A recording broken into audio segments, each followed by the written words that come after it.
Welcome back everybody, Mike here. This is the 49th video that I have uploaded to date, and in many of the previous videos I had a lot of questions and comments regarding my Polaris side-by-side, so I thought I would address all of them in one video. And one of the comments that comes up quite a bit is, why did I get a Polaris when I love my Kubota tractor so much? And that is a very good question, and I only have one answer for that. They're too slow.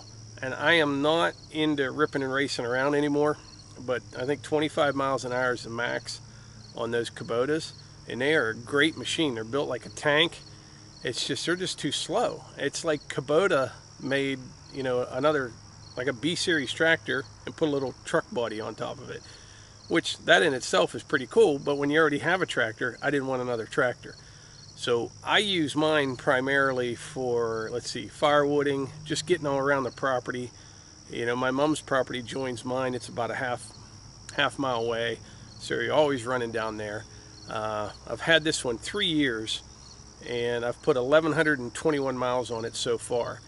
And almost all of that was right here on the property, although I made one trip to a gas station / convenience store about 4 miles from here. Had a run-in with local law enforcement. I won't do that again. Didn't get a ticket, got out of that, but he was none too happy with me. But anyway, let me show you this, and I'll go over the specs, and I'll tell you what I like and what I don't like about the Polaris.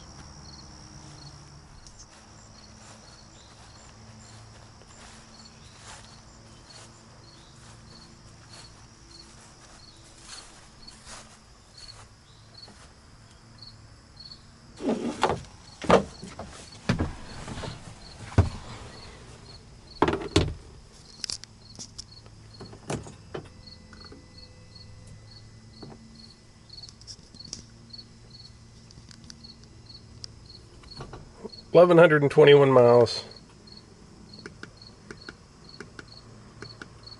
243.9 hours on it in 3 years. So this thing has a automatic transmission. It's got park, reverse, neutral, low, and high. You cannot shift from low to high on the fly. You're not supposed to. This right here, I put my controller for my winch right on the shifter knob, which is really nice when you're plowing snow, because I just have the you know, regular Polaris plow for this thing, and you can keep your hand right on the shifter, raise and lower your plow like that. It's got like a 3-range transmission, I guess you could say. It's got a true 4-wheel all-wheel drive. It's got 2-wheel drive, and it has a turf mode, I guess you call it, and it is basically a 1-wheel drive. But I actually run it around in that almost all the time. You don't really need much unless it's muddy or snowy. The engine here is an 875cc 4-stroke twin-cylinder. It's got electronic fuel injection, liquid cooled. Has plenty of power.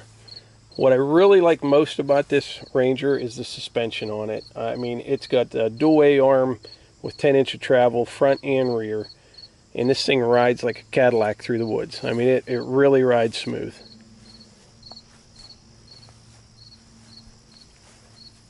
The dump bed here is very nice for hauling firewood.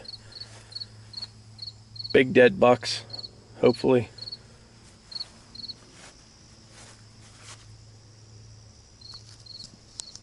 As it sits right there, this machine weighs 1,587 pounds. The wheelbase is 113 inches. It's long. These crew cabs are long. Overall length is 148.5 inches, and it's about 61 inches wide, 76 inches high. It's got a 10-gallon fuel tank and a little over 11 inches of ground clearance. The only thing that I have added on this is the winch, snowplow, windshield, and the plastic roof, which the plastic roof isn't that great. If you're in the market for any kind of side-by-side, I don't care what you get, but I would highly recommend you get a crew cab. Yes, they are a little bit longer to get around in the woods, but I just make my trails wider. That's all I do. And But you will find if you've got friends, you know, relatives, kids or grandkids, whatever, they really enjoy cruising around the trails here in this thing. Something I really like about Polaris is using their head on this, like all the cup holders, all the underseat storage, everything has little drain holes in it. Even all these compartments down here for storage. If it gets wet, or you know, you can just pressure wash the inside of this thing out. All the water drains out, dried up. It's nice. No water lays in here. In the back seat, there's plenty of room. You even have some cup holders down there. But that's kind of it. Now I want to talk about what I like about this and what I don't like about it. Okay, so here's what I like about this machine. I like that it rides great. It does. It rides fantastic, and it's got plenty of power. I like that as well. I like the way the cab's set up in there. Plenty of room. You got cup holders, plenty of storage.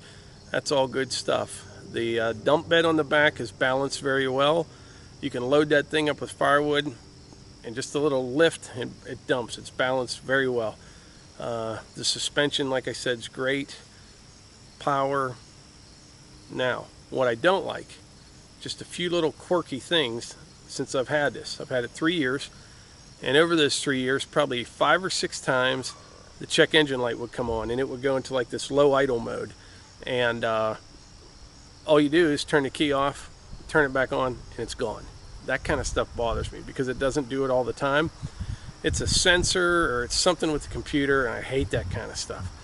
But that's one thing that bothers me, that I don't like. The other thing that I don't like, I had issues with the power steering, and not often. This might have happened 2 or 3 times. As soon as you start it up, go to back out of the garage, no power steering.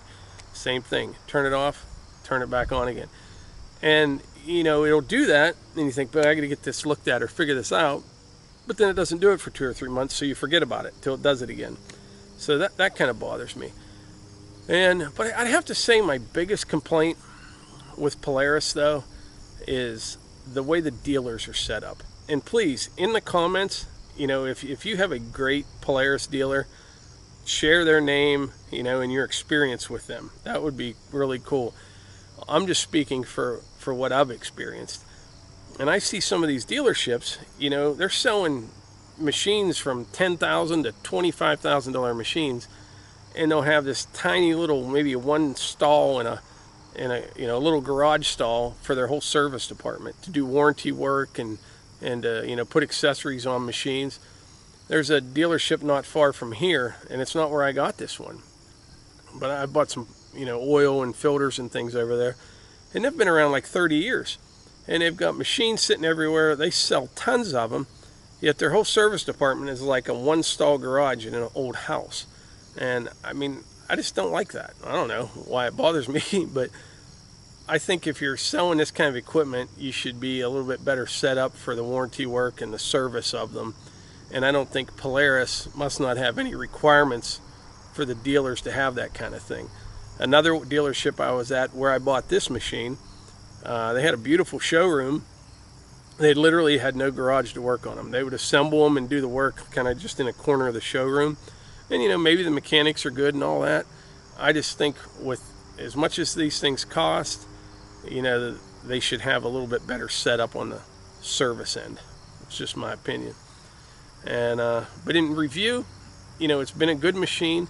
It hasn't let me down, and just those few little quirky things.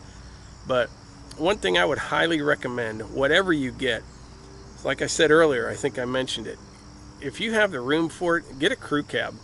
I mean, they are great. You know, sure, the turning radius is a little wider. I mean, if you're taking your machine, you know, to go trail riding off your property, I understand you may want something a little bit shorter so you don't get in trouble. I just make my trails bigger, you know, and but yeah, the kids love going for rides in it. You can put the dogs in the back, 5 adults in the front, and it's like driving a school bus, you know, through the woods, but it'll rip. I mean, it goes good. It really does. And I bought this more for just, you know, work use, but it's kind of fun to get out there and open it up once in a while if you want to. But anyway, I think that's it. If you have any questions, please comment below with those questions. and hit the like button if you enjoy this. And if this is your first time visiting this channel, please click subscribe if you enjoy these videos. You can check out some of my other videos. This is the 49th one. Yeah, 49th one that I've uploaded. But that's it, and take care. Thanks.